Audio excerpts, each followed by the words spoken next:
Alhamdulillah anu bade ngadedelan pangaosan Ustad Amin Muhtar upami ninggal kana player anu parantos di sebar di grup oge ninggal di payun. Insyaallah tema Ustad Amin Muhtar ngabahas perkawis keputusan Dewan Hizbah sidang anu terakhir dilaksanakan 2025 di Sumedang.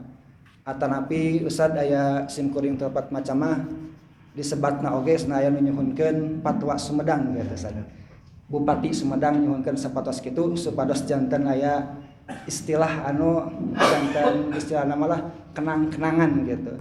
Nah di dieu napi henteu insyaallah ke urang kupingkeun sadayana. Anu penting naon anu disidangkeun ieu anu langkung utami anu kedah ku urang kaunina. Ka Ustad mangga dihaturanan.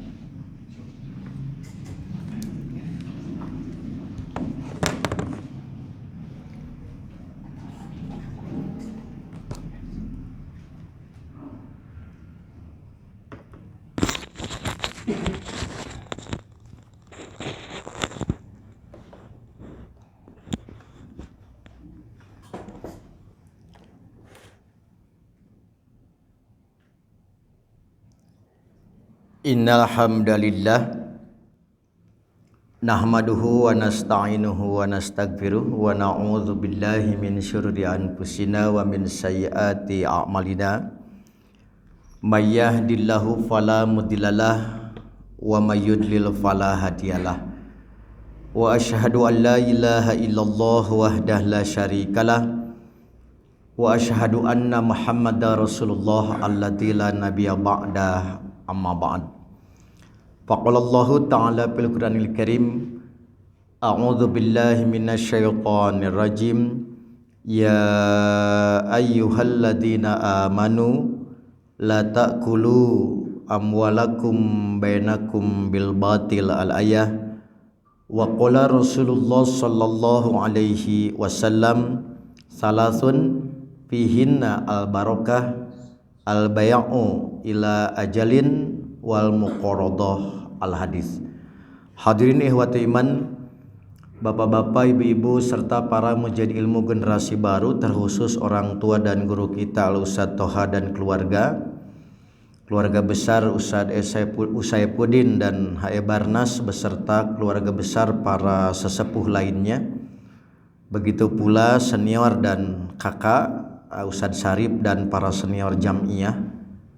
Tak lupa Ustad Uhud dan para ketua serta jajaran Taskil, PC hingga PJ Persis dan otonom di Cibenying Kidul, tak terkecuali pimpinan jamaah dan Qayyimul Masjid Asy-Syifa beserta para mujahid lembaga pendukung Baiklaz, Sigab, Surul Khon dan Brigade Persatuan Islam yang tetap setia dan punya semangat sepenuh jiwa dalam upaya menggapai derajat mulia di hadapan Zat Maha Kuasa melalui berbagai amal utama thalabul ilmi dan syiar agama di antaranya. Tidak ada pujian yang paling pantas terucap dari lisan serta terwujud di dalam amal perbuatan selain alhamdulillah, karena atas kudroh, irodah serta inayah Allah Subhanahu wa taala, meski dalam kondisi fisik yang belum sepenuhnya prima disertai kondisi cuaca ekstrim yang masih kurang bersahabat bagi jasad yang kurang sehat, kita dapat kembali bersua dalam kajian berkala keluarga besar Persis Cibenying Kidul melalui ikhtiar pimpinan jamaah Persis Sukamenak dan Qayyimul Masjid Asy-Syifa dengan materi kajian merupakan edisi khusus sebagai bagian dari upaya telusur jejak petunjuk Zat Maha Ghafur dan pedoman Rasul sallallahu alaihi wasallam di balik qadaya jam'iyah, keputusan-keputusan jam'iyah yang ditetapkan melalui para ulamanya melalui sidang Dewan Hizbah, terutama hasil keputusan terbaru pada sidang 16 sampai 17 Juli tahun 2025 di pimpinan daerah Persis Kabupaten Sumedang. Pada sidang ini ada 11 materi yang dibahas. Yang pertama, ucapan bela sungkawa atas kematian tokoh kafir. Yang kedua, hukum sembelihan orang kafir yang tidak dipersembahkan untuk berhala. Yang ketiga, menyanyikan lagu kebangsaan di dalam masjid. Yang keempat, hukum tahajud setelah tarawih. Yang kelima, meninjau ulang keputusan Dewan Hizbah tentang jadwal kepulangan tiba sebelum tawaf ifadah karena haid. Keenam, batasan ketaatan anggota Persis kepada jam'iyah dalam urusan siasah. Yang ketujuh, konsekuensi bai'at dalam putusan jam'iyah menurut syariat. 8. Mendahulukan membayar keuntungan dari investasi mudharabah dan musyarakah sebelum diusahakan. 9. Penggunaan dana JIZ untuk kebutuhan energi bagi masyarakat luas. 10. Penyusunan buku upacara-upacara bid'ah. Yang 11. Hukum Jumatan bagi perempuan. Nah, ke-11 materi ini telah diliput pokok-pokok pikiran di majalah Risalah untuk edisi Agustus. Begitu juga surat keputusan resmi sudah diedarkan oleh pimpinan pusat, baik ke jenjang pimpinan wilayah, pimpinan daerah maupun pimpinan cabang. Mudah-mudahan ke Cibeunyi juga sudah sampai filenya dalam bentuk PDF. Nanti coba dicek ke PC dan mudah-mudahan telah sampai ke pimpinan jamaah bahkan sampai ke anggota. Nah, dari 11 keputusan, karena ngajinya cuma 1 jam gitu. Kan tidak mungkin 11 keputusan dibahas sajam. Sajam dibagi 11 sabaraha ewan gitu. Nah, saya coba ambil satu di antara 11 keputusan yang dibahas dalam kajian di bulan ini. Nanti bulan berikutnya request. Karena tersisa ada 11 atau ada 10 misalkan, silahkan pimpinan jamaah dan qayyimul masjid ingin ngabahas nu mana gitu.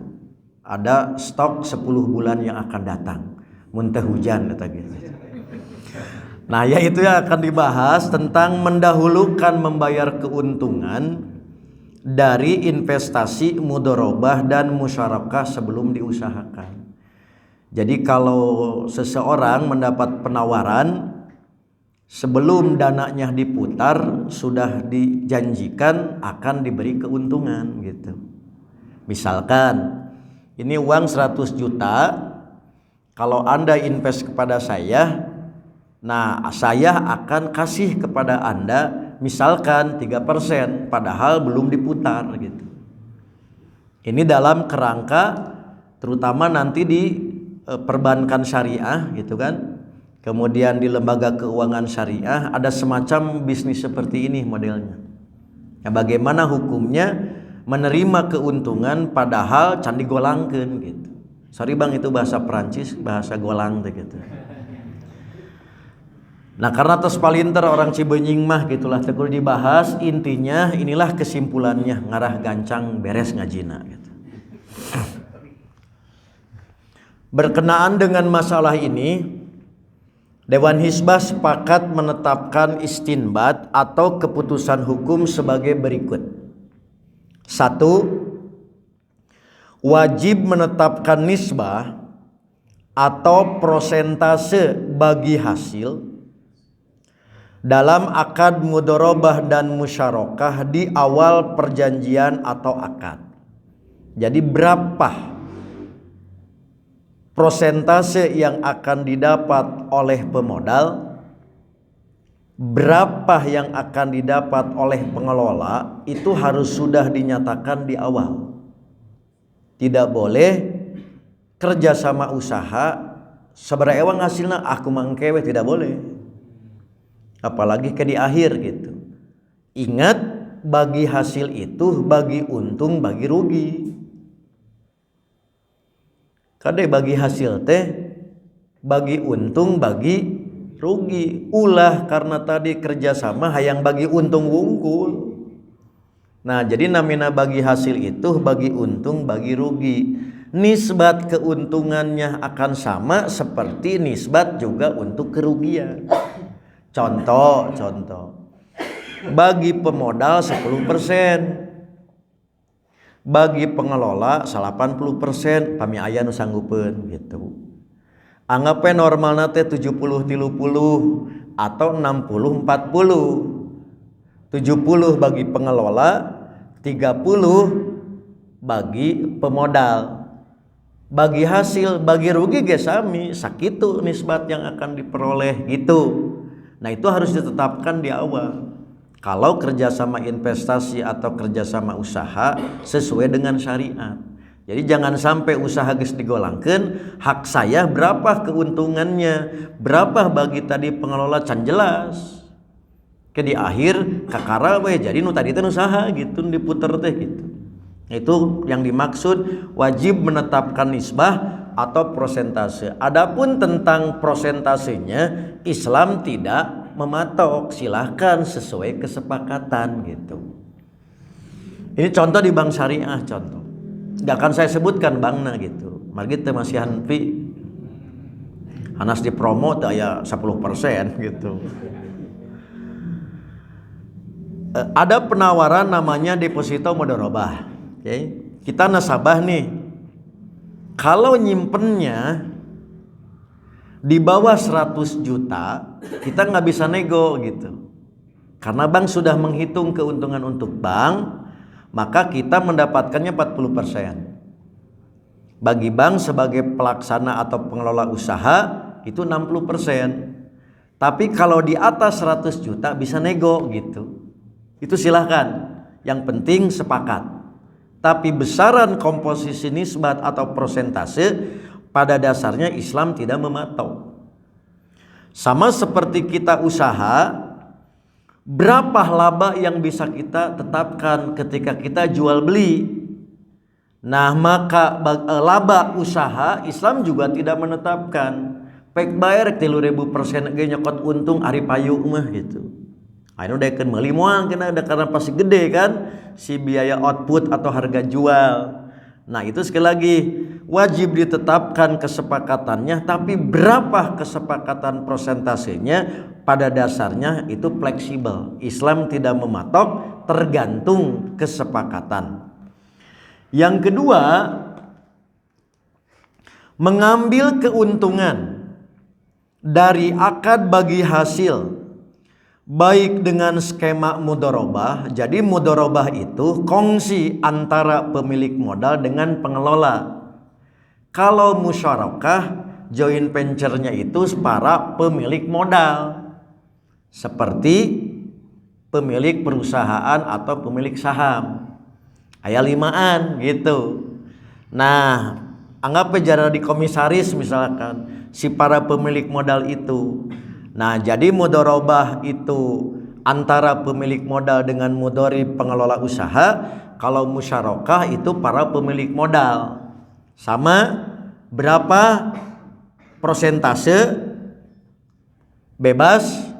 Tetapi kalau sudah mengambil keuntungan sebelum adanya pendapatan atau keuntungan yang diperoleh dari real usaha, maka hukumnya haram.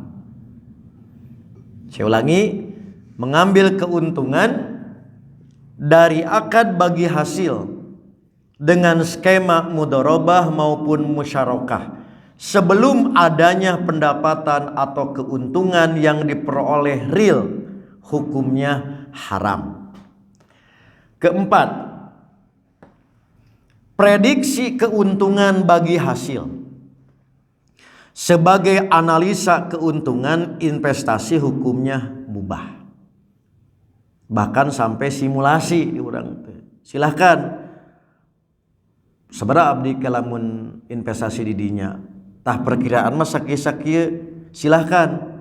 Itu sebagai acuan, tetapi tidak boleh menjadi ketentuan gitu.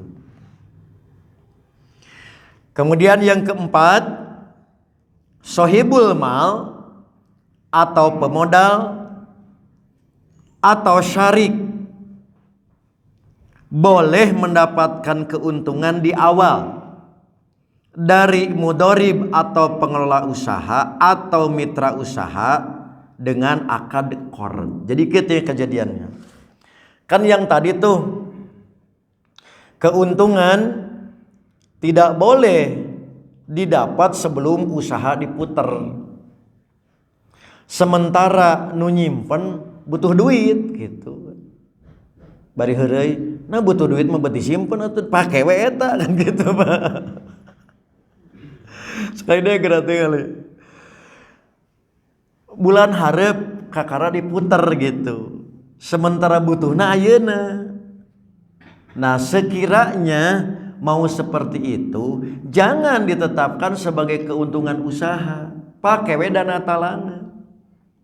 Maka yang didapat bukanlah laba yang belum diputer, tapi akadnya pinjaman. Engke we dina hasil bayar, boleh gitu. Itulah kenapa sekali lagi, sekiranya orang yang investasi padahal can diputer tapi butuh duit, maka Dewan Hizbah membolehkan akadnya akad pinjam meminjam, bukan dari keputusan untuk investasi. Jadi dua akad dipisah gitu. Yang satu tidak boleh diambil karena belum diputer, engkewe saayana eta mah setelah diputer. Sementara ketika butuh, buatlah perjanjian dengan akad qard pinjam meminjam, maka disebut dana talangan pek eta mah gitu. Nah itulah sebagai solusi, karena ketika investasi terjadi jual hayang gancang, ketika ada yang menawarkan genah kan karek nyimpen jual jadi gitu. Siga urang kan umumna melak teh jual hayang panen gitu. Tah sementara IG melak teh acan gitu, jual hayang panen karena butuh silakan. Tidak boleh dari akad investasi, maka akadnya adalah akad lain yaitu qard, pinjam meminjam yang kita sebut sebagai dana talang. Tinggal di beresan bayarna, misalkan kewe potong tidinya terus sepakat pek gitu. Jadi dua akad yang terpisah. Sudah ya. Nah karena disebutkan istinbatnya sudah saya bacakan, ya sudah gitu. Rek naon deui pan geus. Udah pala linter atuh kumaha Kang Ben ya jeung Kang Roni, ulah luar biasa ya. Para mujahid ngontrol kieu ka Cicadas mah ya. Pertanda wan gitu. Jadi ini sekali lagi istinbat Dewan Hizbah seperti itu. Oke. Nah, dalam poin-poin istinbat tersebut terdapat beberapa aspek yang memerlukan penjelasan sekiranya dianggap kurang jelas.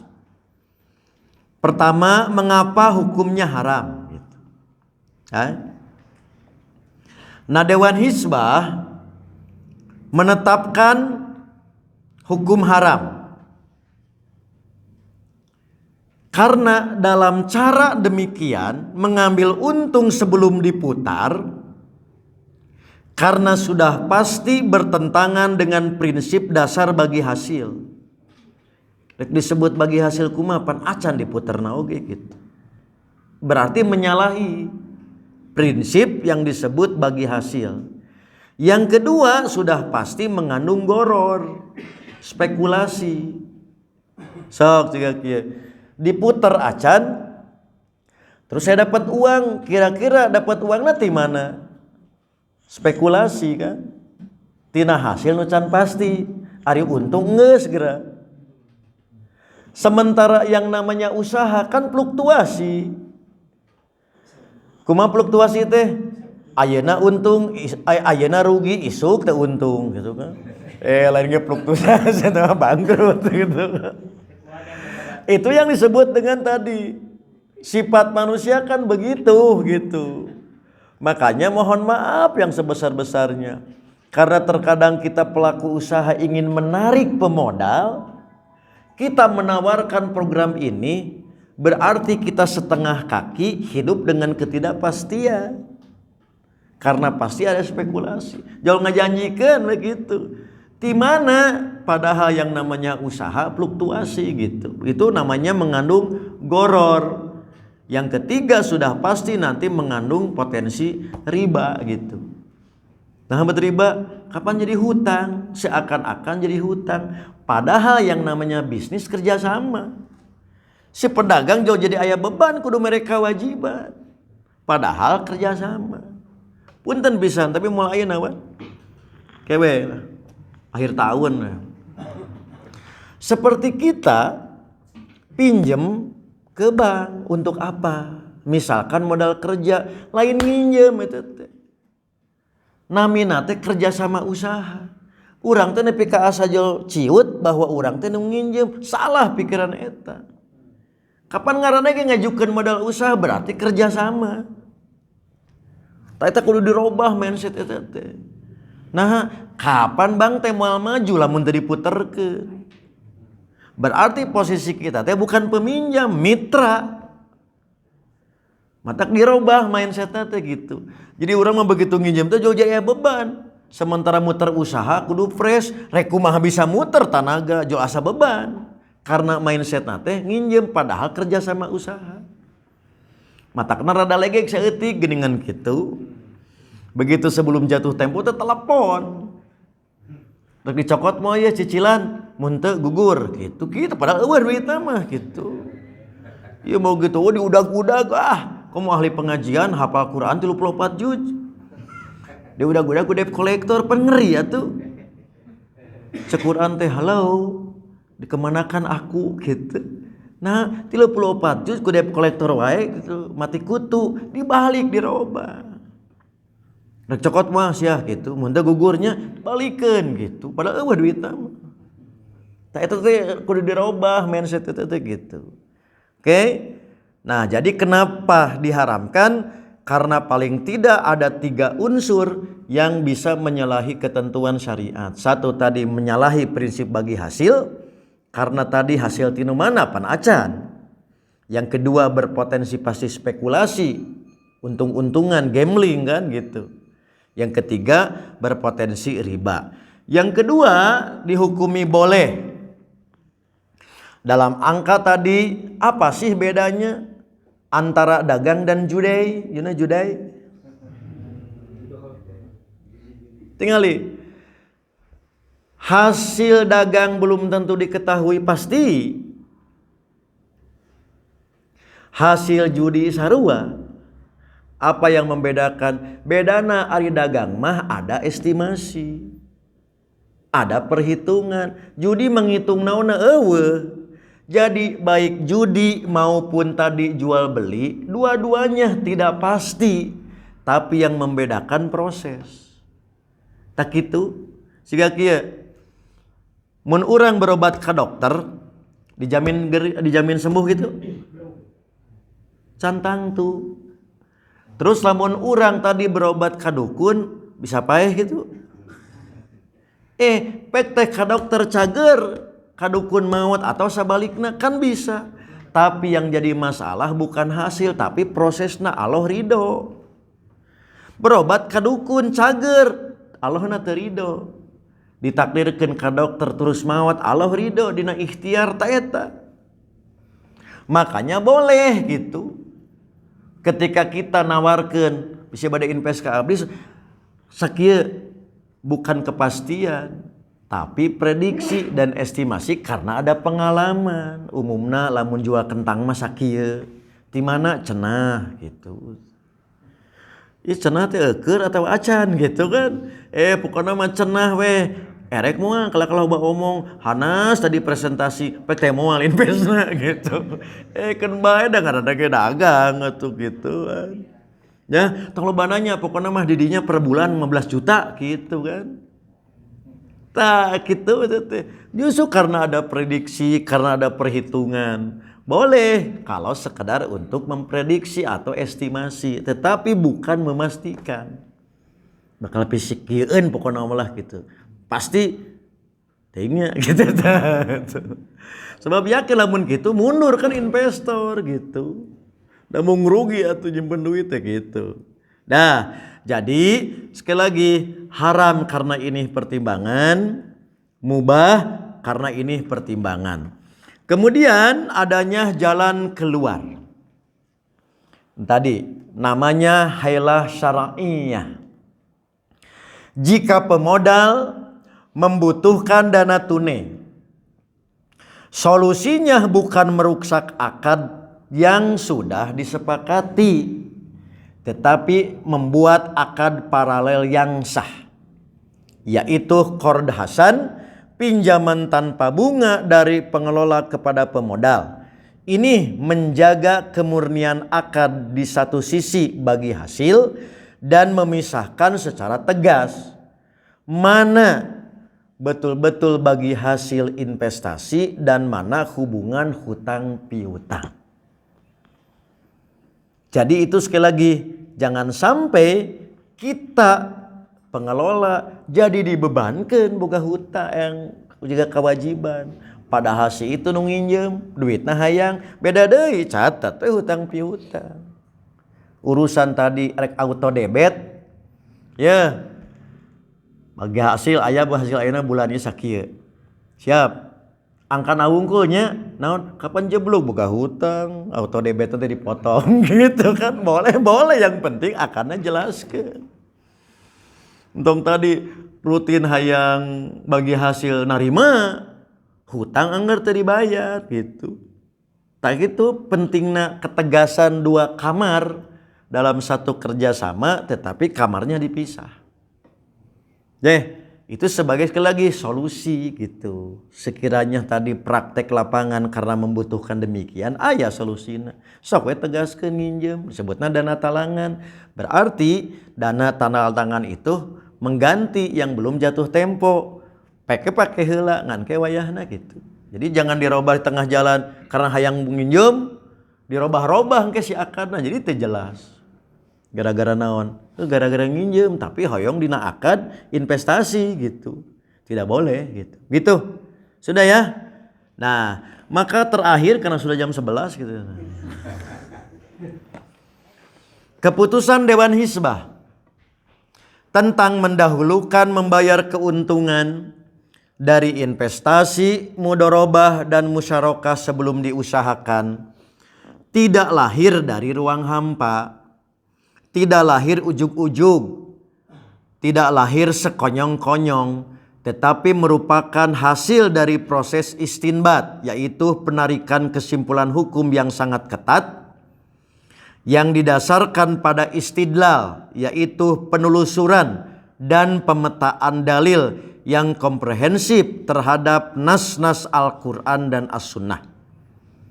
Salah satu catatan penting bahwa proses yang namanya tadi menetapkan keputusan hukum tidak hanya melihat dan menggunakan dalil secara tunggal.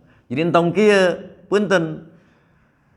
Konon katanya kritikan ke Dewan Hizbah itu gitu. Dewan Hizbah mah cenah tadi milihan dalil dikocok-kocok jo kaluar hukum gitu. Emangna lotre gitu kan.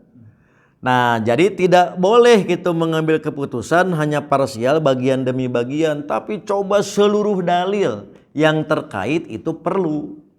Karena boleh jadi dengan membaca satu dalil, kecenderungan si dalil teh petunjukna sinyalna teh KA. Setelah dibanding dengan dalil lain ternyata sinyalnya KB. Itu kenapa perlu untuk dikumpulkan. Makanya minimal 1 bulan kan persiapan, kemudian disidangkan, setelah disidangkan direview, di murojaah sebelum jadi lahir keputusan, itu tidak langsung sekaligus. Karena apa? Tanggung jawab Dewan Hizbah itu kepada Allah, bukan kepada umat. Pan umat marawas atuh Kang Hafid, tinggal narima sila ipis, sidakep bari balem, calanga pun aya laler capluk-capluk pan geunah pisan. Bade ganti nasib. Abdi penikmat keputusan, Bapak Ibu produsen. Nah itulah contoh. Jadi tidak ada satupun khususnya tadi di lingkungan persatuan Islam ketika menetapkan satu hukum itu yang sifatnya ujug-ujug. Insan tidak ada, pasti harus melalui proses. Nah terkadang saya ingin menegaskan ulang Wan. Benar dan tidaknya ijtihad terkadang tidak dilihat dari hasil keputusannya, tapi prosesnya benar atau tidak. Bahasa legeng namanya SOP. Jadi satu hukum diurang kan tibalik gitu. Sok diaradukeun teh jual hasil ijtihadna. cenah da ieu mah ijtihad, ya ijtihad itu ijtihad gitu. Padahal harus dicek benar dan tidaknya bukan hanya dari produknya, tapi bagaimana prosesnya. Karena boleh jadi orang mengambil keputusan A, tak ubahnya membaca Al-Fatihah 7 ayat, salahna 15. Tak gitu itu. Ini ingin selalu saya ingatkan, terbayanglah bagi umat yang tidak punya ulamanya. Kedah ka mana ngaruju? Maka tiap copas di Google, hese ditanya. Begitu maca kan kan yang tadi dijelaskan kan gitu. Saprak dijelaskan jadi terjelas man.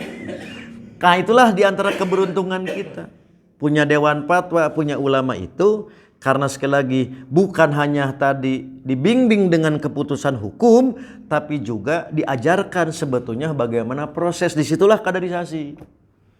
Nah seperti nanti Bapak Ibu tiap hari Selasa kan kesatu untuk melahirkan keputusan fatwa di majalah Risalah, sidang istiftah tukang Roni sudah mulai Kang Ben tuh diajakkan. Tiap Selasa kesatu kan, bagaimana tuh perdebatan untuk melahirkan satu keputusan. Eta diantawis. Perlu nanti kaderisasi ulama gitu. Jadi terbayang kalau tidak ada ulama, reka mana orang teh gitu. Akan bingung. Pasti hanya mengenalkan YouTube, hese dialog. Hese ditanya, waktu ditanya jawab parem ya gitu. Dalila teh nongton nanti tadi gitu. Nah, genah pisan atuh umat apa? Usada ngabamblam dina YouTube, Bapak mah bobo we gitu. Kayak putar ulang gitu kan. Yo nikmat pisan mah eta teh. Mata zaman ayeuna mun kedul keneh ngaji terus tunjuk gitu. Sudah dimudahkan. Sudah ya? Nah, adapun dalil-dalil yang dijadikan landasan hukum oleh Dewan Hizbah antara lain dalil pokok yaitu surat An-Nisa ayat 29. Yang tadi saya bacakan di awal, ya ayyuhalladzina amanu la ta'kulu amwalakum bainakum bil batil. Hai orang-orang yang beriman, janganlah kamu saling memakan harta sesamamu dengan jalan yang batil, illa antakuna tijaratan antarodi minkum, kecuali dengan jalan perdagangan yang berlaku atas dasar saling ridho di antara kamu. Nah, Dewan Hizbah menjadikan ayat ini pilar utama. Melarang harta, memakan harta dengan batil, dan setiap transaksi pada dasarnya harus berbasis kerelaan. Jangan karena keterpaksaan. Saya sering mengkritik terutama orang nu paling pisan peryogi kalabat urusan leasing. Pan karandal kamu pilih nanti gitu kan. Pak, tanda tangan Pak, tara dibaraca itu gitu. Hayang buru-buru wah. Komo butuhna ayeuna gitu. Sakieu kan si perjanjianna teh. Tara pernah dibaraca ku urang teh kitu. Tanda tangan begitu. Nah, maka bagi pihak lembaga, tanda tangan itu wujud keridhaan. Begitu aya protes teh tiasa ditinggalikeun we kieu. Bapak ikan Bapak terus tanda tangan. Oh sugan teh teu kieu, halo ka mana wae. Cicilan terus berjalan 1 tahun, geura coba komplain orang teh. Nah, jadi tidak boleh atas dasar keterpaksaan. Dalam praktekna lantaran orang hayang buru-buru. Nya gara punten nginjem 50.000. Kan sarua sakieu ieu nama kandalna mah. Rek motor sekian juta, motor sarua sakitu hapit. Aing karooh naon jual beak tanaga, aing nginjem ngan 50 gitu.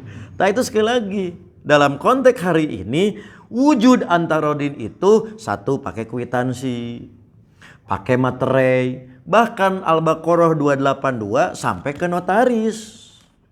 Eta teh wujud dina bab antarodin. Contoh ieu mah. Bapak, Ibu lebet ke supermarket, begitu asup teh bade meser sok kitu teh. Halo, sekali deui geura. Pan teu baheula mah pan kitu ka warung meser gitu. Tah kulantaran urepna ayeuna mah robah nu asup teh terserah rek rombongan Rojali, rek rombongan Rohana gitu. Sakadar lobananya gitu kan. Moal meuli mah atawa rombongan ngacak-ngacak barang beli gitu. Terobah Siga budak ayeuna meser, bahasana ge metel atuh. Metel gitu. Bakat ku cadel budak. Nah, jadi yang namanya Antarodin pada dasarnya lahir dari tadi keridhaan masing-masing, nanti wujudnya mengikuti perkembangan. Alim ya, mun di hadapan notaris masih gak jual beli bumi gitu. Secara lisan mah oke, tapi baru ridho kalau ada notaris sampai ke lahir AJB, lahir SHM misalkan, itu bisa berkembang bentuknya. Sebatna perlambang atau manifestasi Antarodin. Tapi kerelaan ini pada dasarnya adalah menjadi syarat sahnya transaksi gitu. Sudah? Nah, untuk apa? Tiada lain agar transaksi ini adil dan jelas. Dikarenakan lahirnya dari kerelaan. Kemudian praktik bagi hasil di muka. Kenapa diharamkan? Berdasarkan ayat ini dianggap merusak keadilan dan kerelaan. Jadi dipaksa ridho gitu. Ongkoh ridho tapi kepaksa. Siga pertanyaan ibu, Ustad, depi sabar aya batasna, saprak nanyakeun teu sabar itu gitu. Gitu teman. Jadi ongkoh rela gitu. Tapi kapaksa. Maka menyalahi prinsip Antarodin karena dalam tanda petik dia harus memberikan sesuatu yang memang dia belum lakukan. Gitu Pak.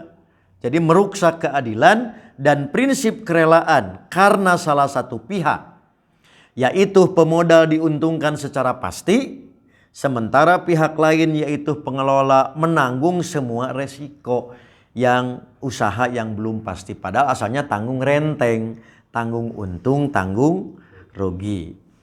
Kemudian dalil yang kedua sebagai dalil pendukung, yaitu berkenaan dengan konsep usaha mudharabah. Misalkan surat Al-Jumu'ah ayat 10 dan surat Al-Muzammil ayat 20. Kedua-duanya memberikan ungkapan kalau dalam surat Al-Jumu'ah pangtashiru fil ardi. Sedangkan dalam surat Al-Mujammil yadribuna fil ar. Yabtaguna min fadillah. Dengan ungkapan yadribuna fil ar, pangtasiru fil ar yang kita artikan bertebaran dan berjalan di muka bumi, ayat-ayat ini menegaskan bahwa yang namanya mencari keuntungan itu harus melalui usaha nyata. Usaha yadribuna teh gambaran usaha itu. Bentuk usaha nama mengalami perkembangan. Baheula mah punten.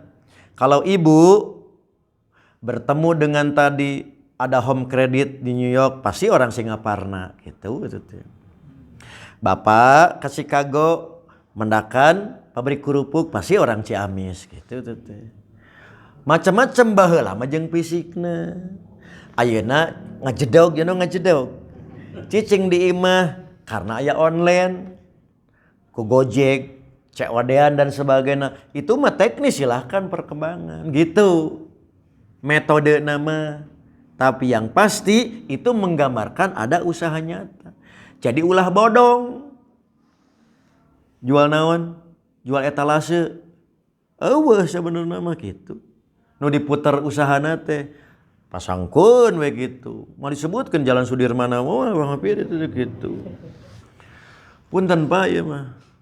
Bang Emok mumpung live streaming tong beja-beja. Mangga pame ka daerah siga di Sudirman. Payuna teh Pak jual beli barang elektronik bekas atuh. Jadi siga nya we jual beli barang elektronik. Padahal Bang Emok tukangna teh gitu. Wah 5 lantai Pak. Sampai sim kuring naros ka debt kolektor per area tuh. Per bulan 5M Bang Emok. Eta bodong namina gitu. Jadi tidak ada usaha real.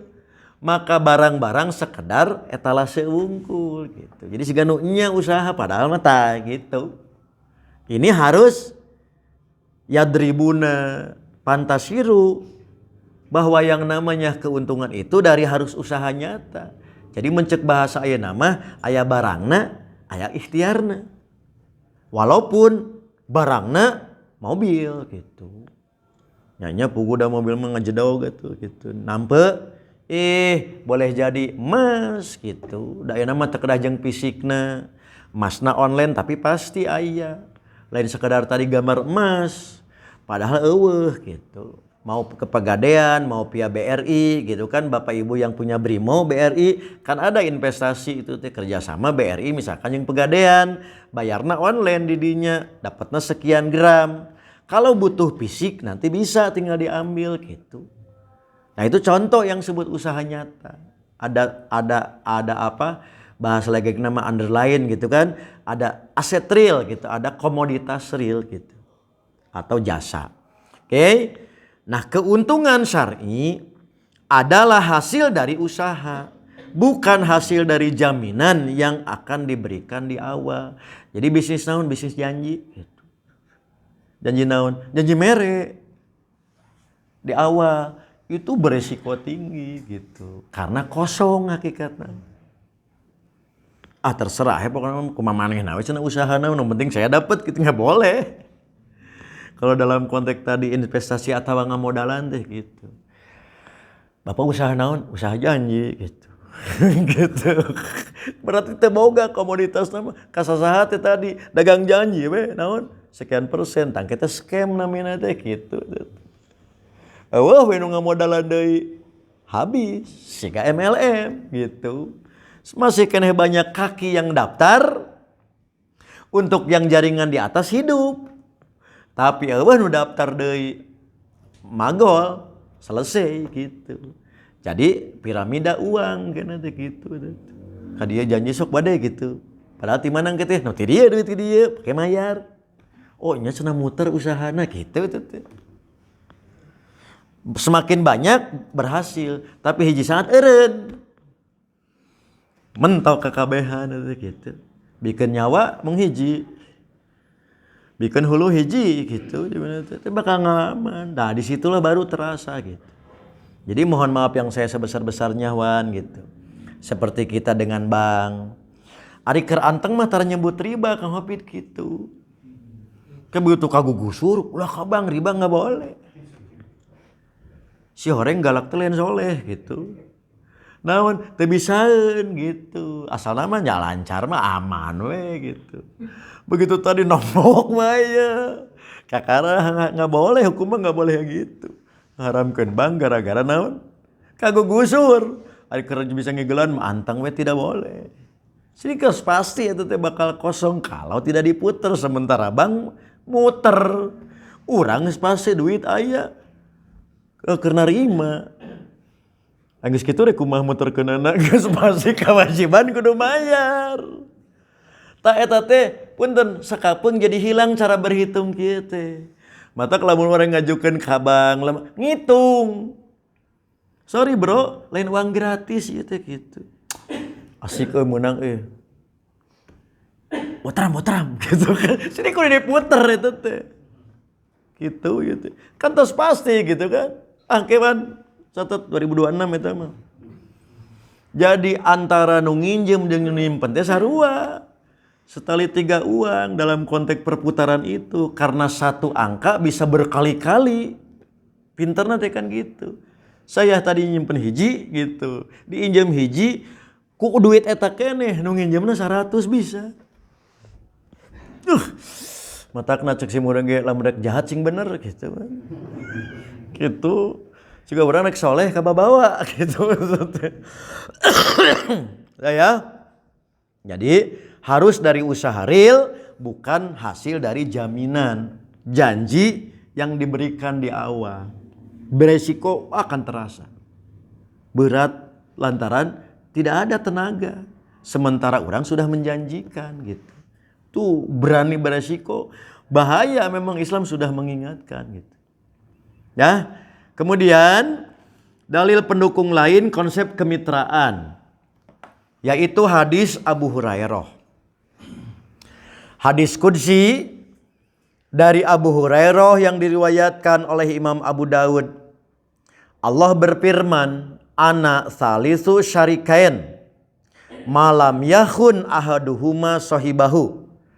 Aku adalah pihak ketiga, kata Allah, yaitu yang memberikan penjagaan, pertolongan, keberkahan bagi dua orang yang melakukan syirkah, selama salah seorang di antara mereka tidak berkhianat kepada mitranya. Maka hadis qudsi ini menekankan pentingnya kejujuran dan amanah dalam kemitraan. Jadi ada sebuah pernyataan keprihatinan, bukan kebanggaan. Jeung sesama muslimah kelekar riweuh mending jeung kafir. Itu kan gambaran urusan apa? Bab amanah lemah. Urusan ibadah malah leket. Ibu we tahajud 1000 rakaat. Tapi lebahmu amalah, kamu urusan dunia. Sok aya pernyataan itu bukan berarti membenarkan, tapi keprihatinan. Riweuh yang sama muslimah mending jeung kafir sekalian. Kan terkadang fenomena. Makanya sekali lagi Bapak Ibu, dalam konteks kita berkongsi, maka komitmen itu nomor 1. Keuntungan materi nomor sekian. Maka banyaklah kasus-kasus yang terjadi dibawa kabur gitu. Da amanah nu ngelolana. Nu hiji deui lantaran bongana terjebak siga tadi. Kalem we nu boga duit mah teh keur naon nu ngelola mah. Duh isuk jatuh tempo maya mere keuntungan we.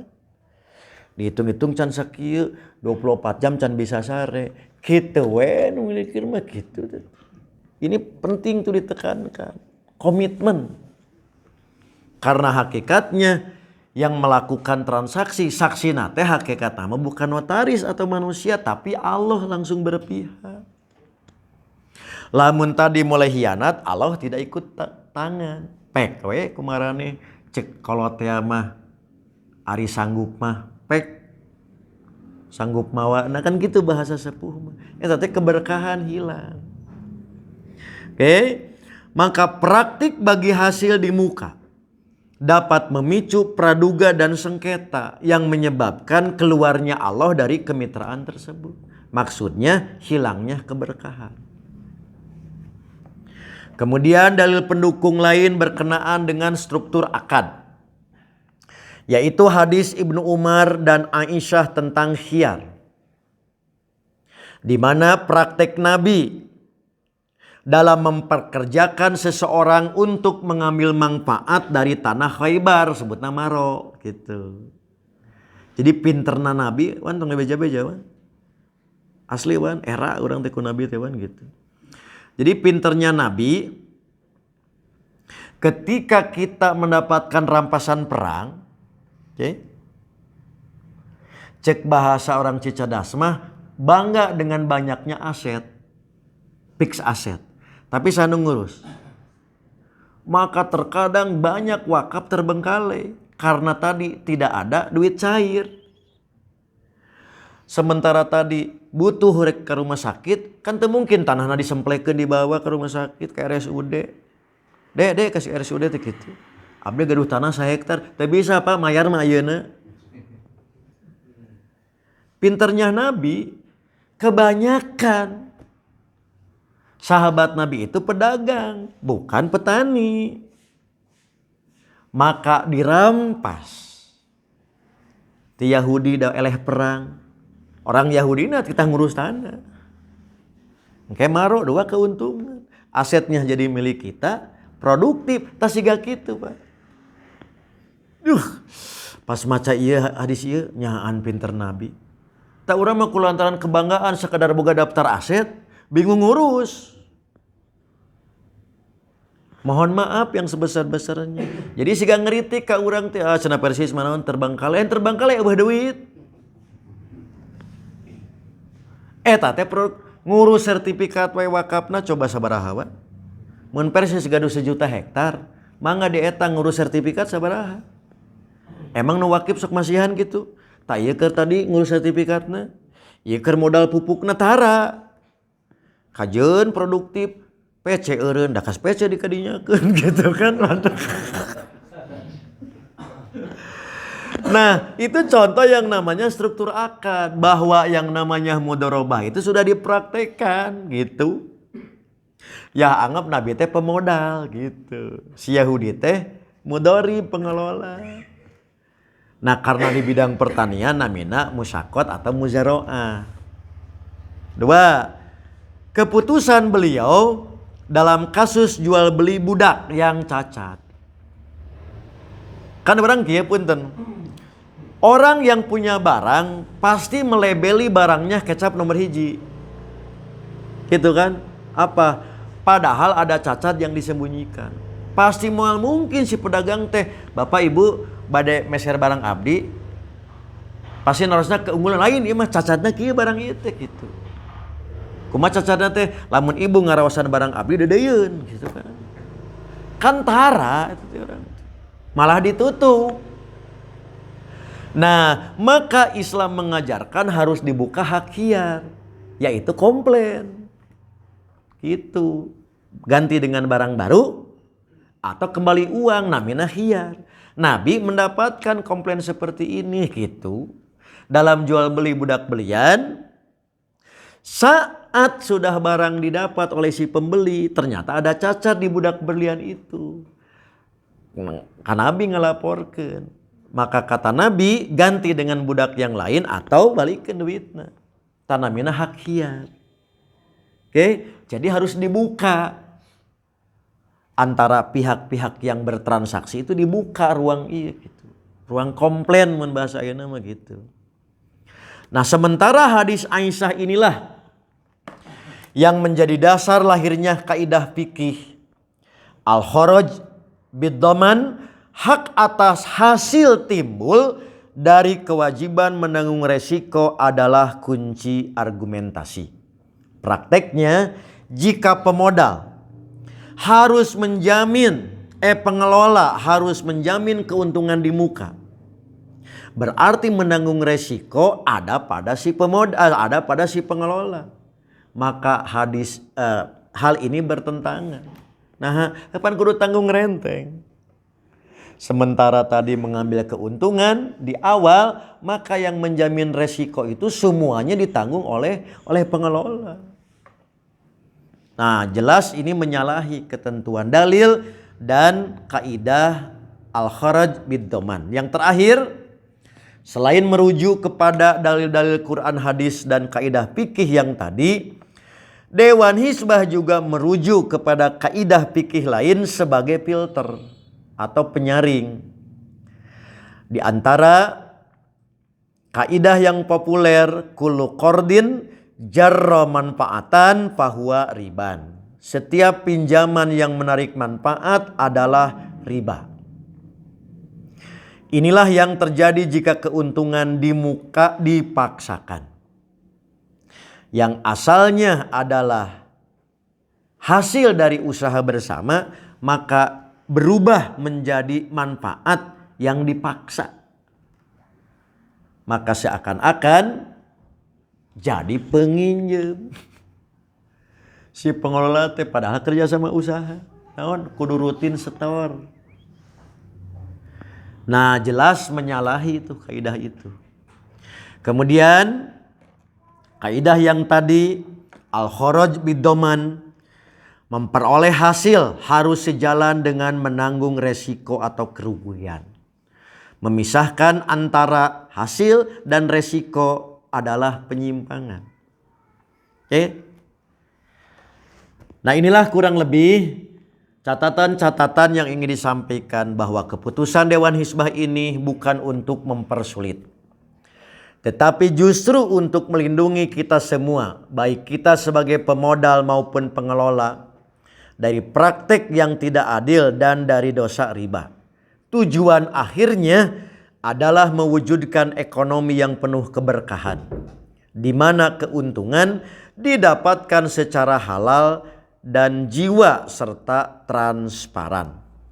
Maka dengan menghindari praktik keuntungan di muka, kita menjaga kemurnian akad bagi hasil, sehingga Allah Subhanahu wa Ta'ala yang menjadi pihak ketiga yang memberkahi kerjasama kita. Sebagaimana sabda Nabi tentang hadis qudsi tadi, aku adalah pihak ketiga dari dua orang yang berserikat selama mereka tidak saling berkhianat. Demikianlah Bapak Ibu, catatan-catatan penting yang ingin disampaikan. Mudah-mudahan pertama, bagi Bapak Ibu yang selama ini mendapatkan amanah, baik amanah tadi pengelola usaha maupun pemodal, sekiranya tidak begini, tolong ditinjau ulang. Bisi teu berkah. Rutin genah pisan gitu. Nerima teh gitu. Begitu sare wae pinuh rekening. Eta nu mudorib. Disusuk tidundung cek bahasanya dug hulupet nyawa. Dug hulupet nyawa gitu kan. Buru-buru robah tinjau kembali akad. Nah, bagi Bapak Ibu yang belum, mudah-mudahan ini jadi panduan. Yang ketiga tentunya, dan ini yang paling kita harapkan, urusan berapapun rupiah hasil, nah itu mah relatif. Tapi yang paling penting, yang tidak relatif sudah pasti keberkahan. Dalam setiap rupiah yang kita dapatkan, baik untuk pemodal maupun pengelola usaha, tentu itulah yang menjadi nilai kebahagiaan yang tidak bisa dihitung dengan nominal, berapapun angka nominal itu. Nah akhirnya karena lapar jua yang memisahkan kita gitu kan. Makanan belum datang. Biasa mun makan datang mah dieureunkeun langsung. Nah saya sepenuhnya serahkan dulu ke Ridwan. Saya izin dulu ke toilet. Kalau memang tadi Ridwan akan membuka tanya jawab, maka Ridwan tanggung jawab untuk menjawab. Aku lu qouli hada wa astagfirullah li wa lakum. Wan izinlah ke toilet.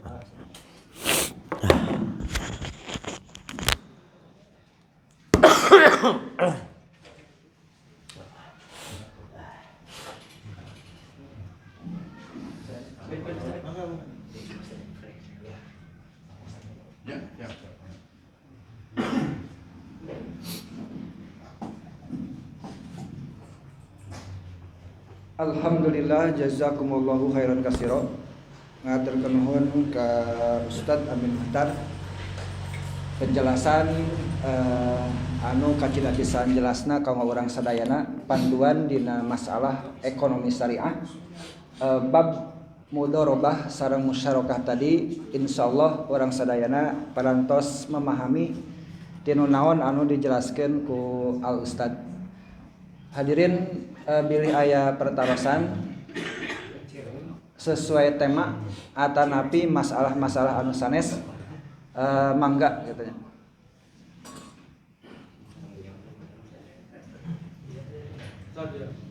Oh, Pak Haji, mangga Pak Haji.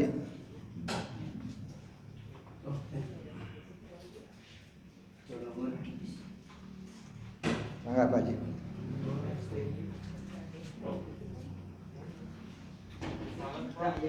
Terus Pak Haji eta mah kanggo ya. Atur Ustaz,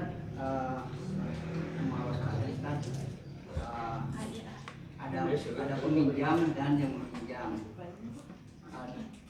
Dalam transaksi bila mana ada kesepakatan,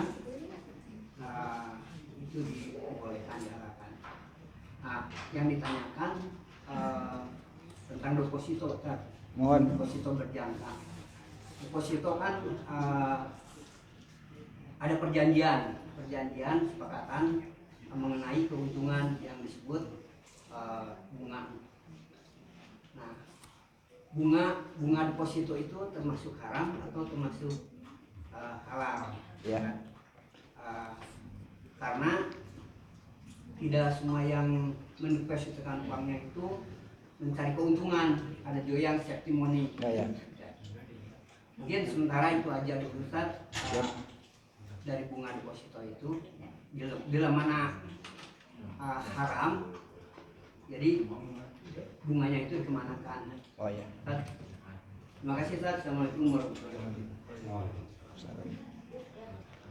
Pertanyaannya pertama dari Pak Haji Urip, tentang deposito ya tadi, dari cara gitu ya yang menyimpan di bank itu semuanya kan bukan hanya ingin dapat bunga, ada juga yang safety money ya, mengamankan uang gitu ya.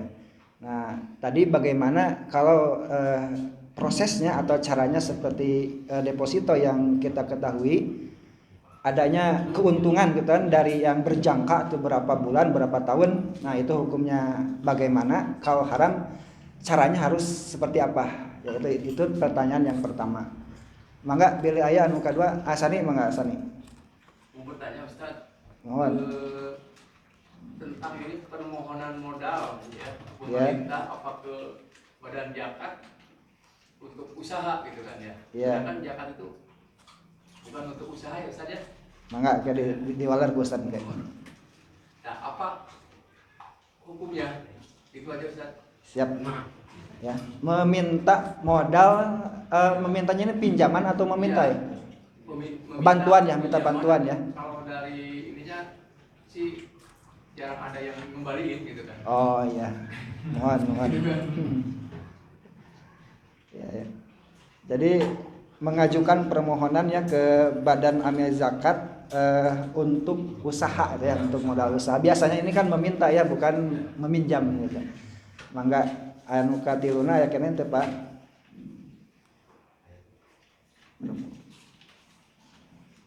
Ya, Kalau Kang Yadi. pinjaman sejenis pinjaman ke bank itu bagaimana, riba apa gimana? Mohon. Pertanyaan ketiga, pinjaman ke bank ya. Cukup ya, 3 dulu pertanyaan. Insya Allah Cukup ada data saya tinggal. Siap. Badan zakat. Ustaz, mangga Ustaz di Pak. Saya rada rawas. Terus saya 3.000 kan. Ayat 2000 Ustaz. Siap ya 3.000.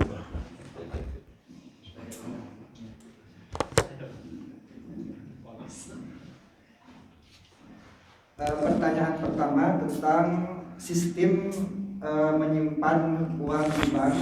Tadi pertama ada yang menyimpan itu hanya sebatas niat mengamankan uang seperti ini.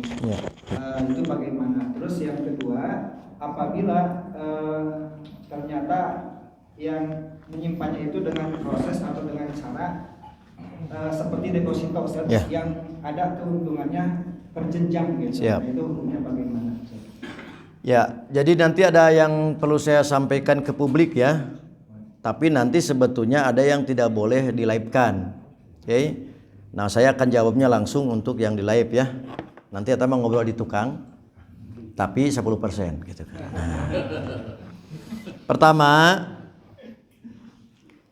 bagaimanapun Bapak Ibu yang belum bersentuhan dengan bank syariah, belum 100% nyari, tapi jauh sudah lebih menenteramkan.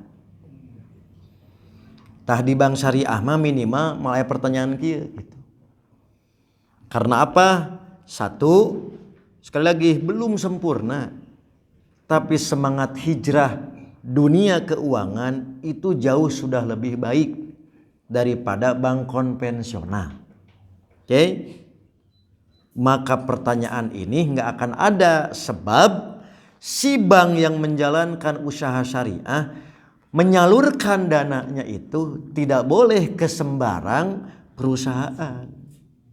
Itu yang nanti diaudit oleh Dewan Syariah. Contoh, kan kalau bank konvensional mah uang nasabah bisa ke mana wae. Contoh, ke pabrik miras. Kan bisa itu teh. Yang penting mah menguntungkan. Ke peternakan babi internasional misalkan bisa. Gitu itu teh. Nah, kalau bank syariah itu tidak boleh kepada sembarang perusahaan untuk disalurkan. Itu yang pertama. Oke.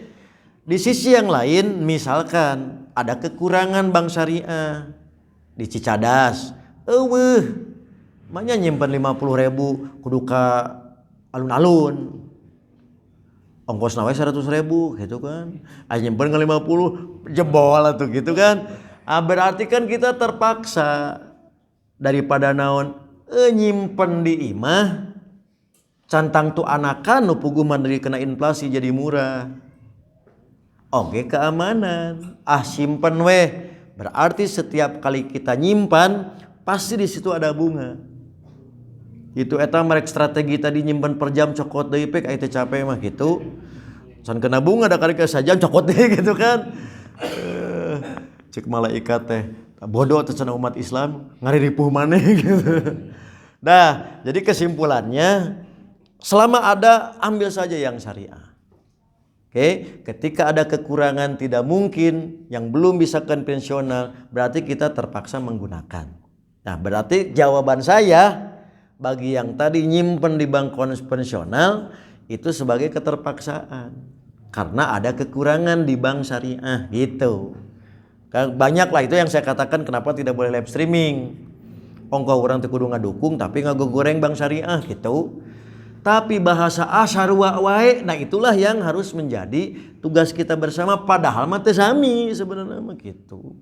Hanya menyebut sana margin dan sebagainya, tapi itu memang beda.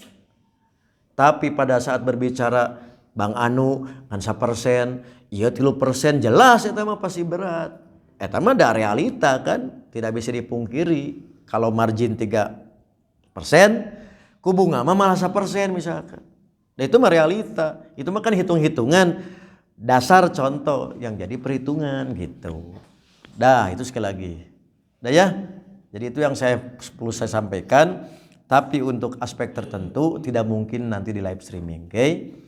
Nanti akan saya bicarakan tentang satanic finance, setan keuangan itu khusus, Wan. Materi-materi yang demikian karena kita berbicaranya bukan berbicara pribadi. Tapi berbicara sistem dan gerakan. Gitu. Bukan berbicara lagi pribadi, tapi sudah berbicara menyangkut kemaslahatan. Dah ya, jadi begitulah. Nah sekarang kejadiannya sudah gitu. Mau tadi disimpannya di mudharabah, di deposito, mau tadi tabungan berjangka atau tabungan biasa, yang jadi pokok adanya bunga. Dah. Nah, dalam kerangka kita yakin bunga ini bukan milik kita. Tong didahar, itu kesimpulannya. Tapi lamun teu dicokot ngeunaheun teuing itu. Maka ambil untuk kemaslahatan. Contoh ya. Ulah tadi keur ngabangun masjid, tapi kan jalan masjid kudu beres. Makanya mesinna tadi alus, ari jalana wae 1 meter letakna. San udah ka masjid, tina bunga bank beresan. Mayar setum teh mahal jeung aspal. Tidinya boleh disebut teh aji mumpung, tapi tidak boleh dikonsumsi oleh pribadi. Dan jangan diniatkan sodako, dah lain sodako pan tadi teh gitu. Boleh. Namina untuk kemaslahatan publik. Sebab lamun teu kurang ngeunaheun teuing itu gitu. Keur mah eukeun nyimpen di konvensional, duitna oge tadi dipake nganggolang keur nutup parugu, nya bungana oge dipake deui kitu aduh. Tak gitu, Pak. Jadi enggak boleh. Kan kita punya catatan kan? Di buku rekening itu ada catatan kan? Interest gitu. Bunga sekian persen tong dicokot eta. Keur mah bea ku pajak oge gitu kan. Ya, bayar naon, bayar biaya transaksi gitu. Tapi sekali lagi, sekali lagi itu. Jadi tidak boleh dikonsumsi pribadi karena bukan hak kita. Manfaatkan untuk kemaslahatan publik. Enak kan banyak nih. Sakola mahal. Cantang tuh boga duit pribadi, kumpulkeun kurang teh sok ieu tina bungana tah. Pasikeun sok sakola. Keur berobat, bisa itu gitu. Jadi itu sekali lagi dalam kerangka apa namina aji mumpung. Bagi yang tidak bisa menghindar tak kitu aya solusina teh. Oke? Jadi namina kemaslahatan umum. Kalau bahasa ahasan mah kieu bahasa ahasan. Kan bunga teh kotor, pake we keur nu kotor-kotor gitu. Solokan mampat bau sampah tah pasar nungguan tukang sampah lila wae penyakit ku urang cokot tah buruhan tina eta nya kata tak kitu. Jadi namanya asas manfaat kadenya. Yang di rumah jangan tong ngicep tong ngarenghap kayak bisi Ustad Amin ngahalalkeun riba itu bahasa kayak gitu. Itu namanya asas manfaat ya. Itu tak itulah yang nggak bisa saya orangkan sekarang, Wah. Tahu nggak berapa perputaran per hari uang di bank itu? Gitu. Makanya lamun orang mendapat kepercayaan nggak mudah gitu. Nah, heuda manehna wae nu arasupna teh kitu. Da sim kuring mah paling prihatin tuh kan. Nu rek nginjem ngantri. Nu rek nyimpen. Ieu nu rek nginjem make jeung calana pondok atuh kieu we abang keneh tadi nasabah prioritas geuleuh teh gitu. Urang teh nu rek nginjem nu rek nyimpen padahal mah. Itu mah rek nginjem, tapi nah beuti dipercaya itu. Ta eta wungkul elehna urang teh gitu. Nah, urang mah eueuh tadi, eueuh beungeut juragan. Gitu. Itu mah percaya. Ta eta amanah nu perlu untuk dirawat. Teras kepercayaan. Mata lamun si percaya, manfaatkan. Tong kagok karena enggak mudah. Tina perputaran sekitar berapa orang sih? Komo kaum muslimin nu bisa menikmati gitu, tina bolu nu saeutik kulobaan. Bolu nu gedena kalakah ku itu. Nah, kada bisa dipercaya itu mah gitu. Mata cek sim kuring geuningan, cik di bendoan saeutik. Ai proyek 5 miliar make backjul. Tuh Kakang Ben hari Kakang Ben didorong kami kudu boga moge. Saeutik rada legeg. Da bakal ningali batur oge. Ya proyek miliaran geura makena sapeda. Ta eta teh penting nu kitu teh. Lain rek gagah-gagahan dalam rangka naon? Ningkatkeun performan. Yang tadi dikucuran dana, laporan keuangan we acak kadeut urang mah kitu. Mana teu balance si cash flow teh kituan. Alasan naon? Ribet. Padahal mereka teribetna ti baheula mereka mah kikituanana teh enak menikmati urang mah geura tadi kudu menikmati kakala beberes. Naon? Invoice. Faktura kumpul mah. Sekali lagi, jadi ada kritik bagi kita mengapresiasi mereka. Nggak mudah mereka gelego yang gitu teh gitu. Kedisiplinan, itu perlu gitu. Jadi bahasa mah dangdan orang. Perlu berdangdan. Sebatnya performan. Mata biar miskin asa sombong orang begitu. Kieu kan ningrat. Da aya orang Islam teh nu hese wan. Naon lantaran asa ningrat padahal kacung. Keukeuh we. Naon ente teh naon urat jutawan mah aya uratna bungkul gitu.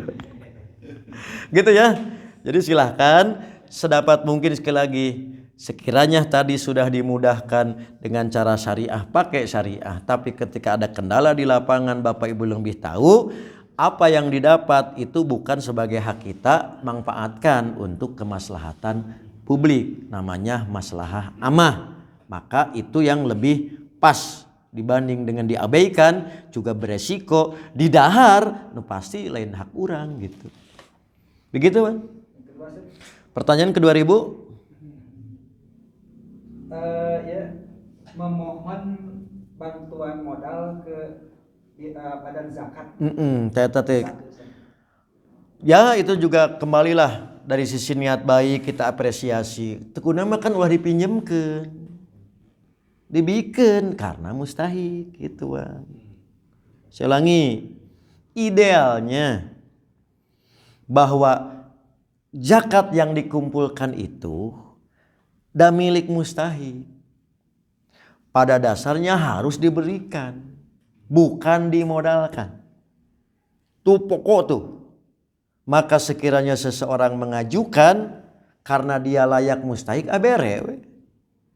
Tapi saya kembali, kenapa pikiran ini berkembang? Teu amanah mustahikna teh kitu. Ongkoh tadi mustahik bebas, kulantaran bebas kumaha manehna, waktuna butuh minta deui kalas gitu teh. Akhirnya dibuat namina produktivitas. Nah, udah tah hukum asalna itu tidak boleh. kecuali pos yang disalurkannya, Wan. Gitu. Tidak boleh dari pos mustahik lain. Misalkan yang dana amil, DKM contoh gitu. DKM dapat nih tina zakat fitrah rutin ya ke amil, dikumpulkan dalam 1 tahun terkumpul dibuka boleh, karena sudah bukan zakat lagi, karena sudah terjadi timbang terima. Jadi asalnya tidak boleh harus disalurkan langsung sesuai mustahiknya, tapi ketika nu digolangkeun teh tadi inisiatif pos misalkan amil, pada dasarnya boleh karena sudah bukan zakat lagi. Sami gitu, nu miskin nerima wan ya tibasnya. Da pinter nu miskin teh kumpulkeun we Kang Hafid, ke dibuka permodalan menang dah bukan zakat lagi gitu. Nah itu asalnya tidak boleh, kecuali yang demikian itu dibolehkan karena bukan zakat lagi. Gitu kan? Ya. Terus kumaha tah bayar ulah kebanyakan teh jarablug, apa jarablug teh gitu. Nah jarablug teh kredit macet. Tah ayeuna teh aya fenomena Kang Hafid. Mau disebutkeun segalising tong dibayar cenah kitu teh mah riba gitu.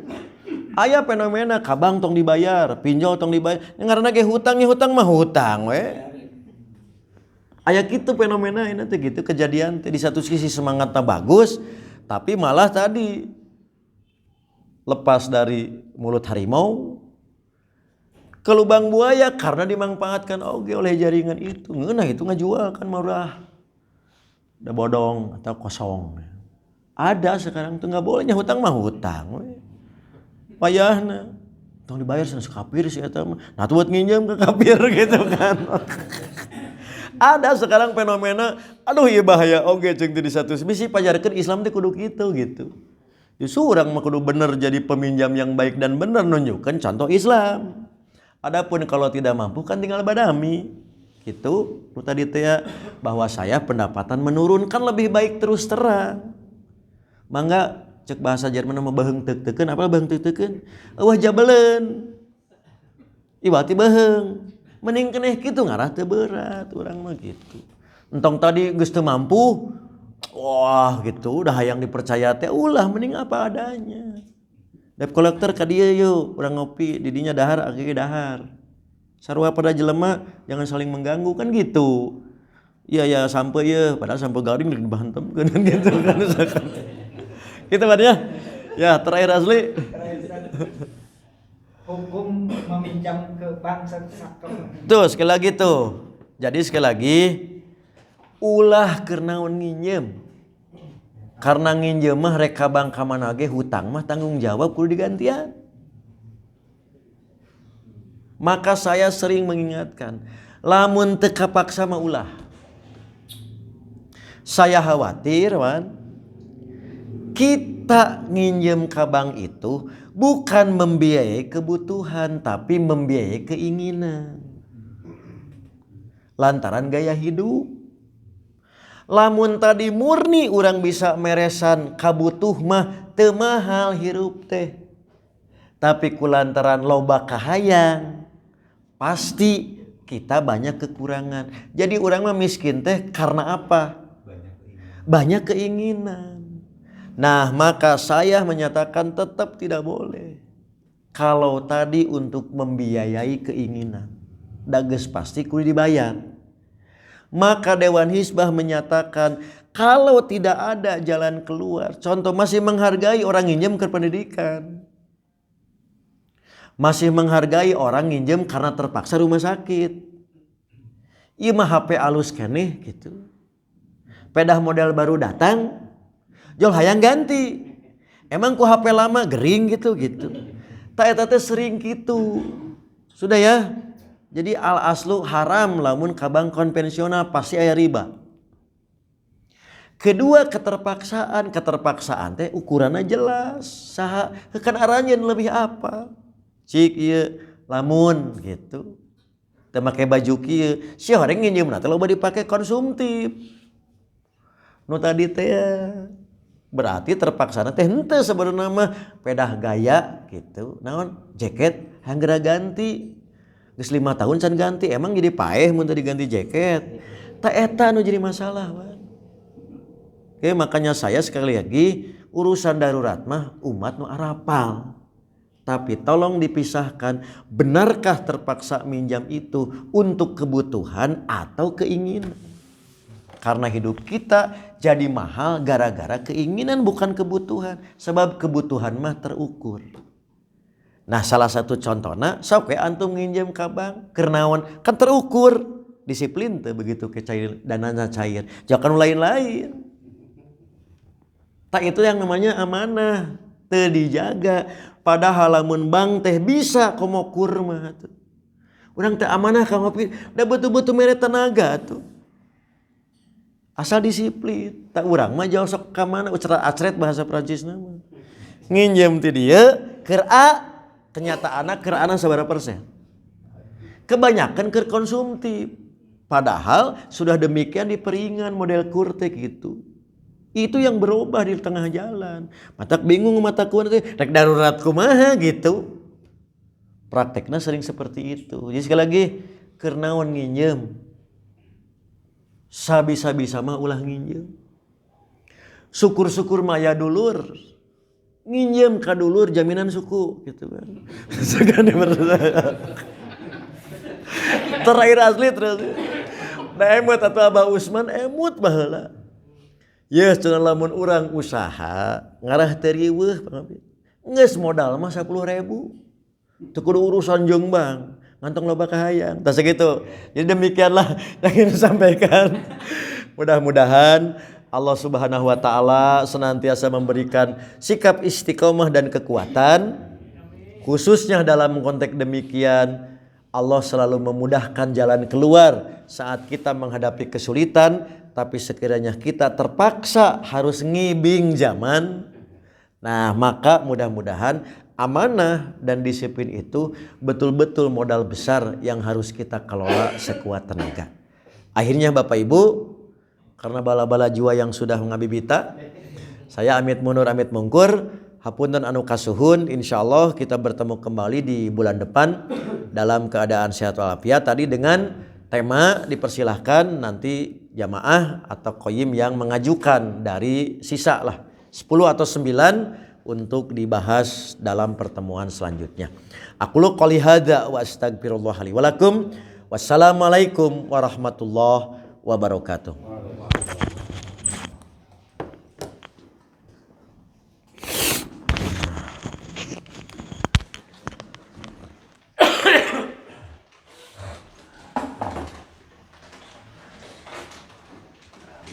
Alhamdulillah jazakumullahu khairan katsiran ka Ustaz tina walaran nembe tina pertanyaan-pertanyaan anu parantos diajarkeun ku jamaah jelas insyaallah janten ilmu kama urang sadayana. Ibu bapak sadayana kama pangaosan dina wengi ayeuna cekap sakitu.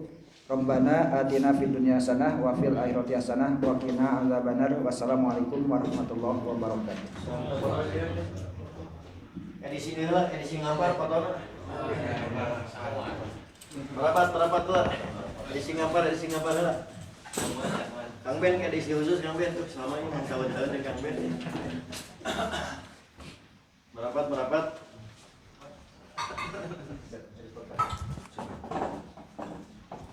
Punten ieu abi naik. Ya gitu.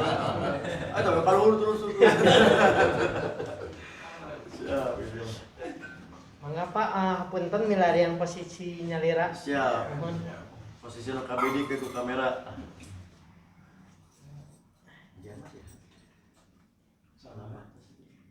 Ya, siap.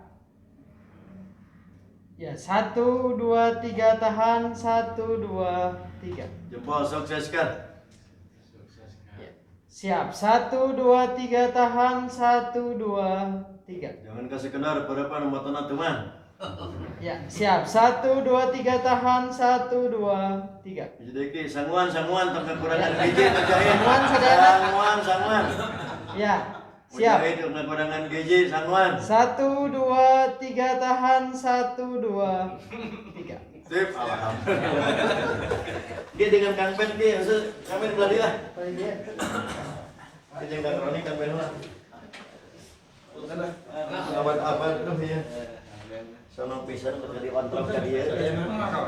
Buat kali kontrol gitu Kang Ben. Kajeng Kang Roni jadi. Ya, siap. 1 2 3 tahan 1 2 3. Siap. 1 2 3 tahan 1 2 3. Siap. Banyak. Ya, Roni yang belum. Ini jamaah Bandung Timur luar biasa. Di kontrak gua aja luar biasa soalnya anaknya. Siap. 1 2 3 tahan 1 2 3. Siap. 1 2 3 tahan 1 2 3.